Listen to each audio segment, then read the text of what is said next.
tanta importanza, ogni anno la sera a settembre una rosa si porta a girare, nella notte nel cielo si innalza e la gente la guarda stupita.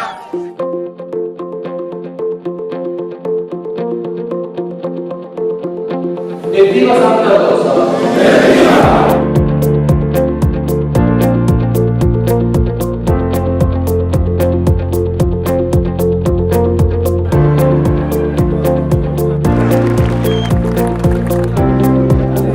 Siete carichi, siete pronti, ma con la vostra fede, la vostra forza sicuramente arriveremo al santuario come sempre.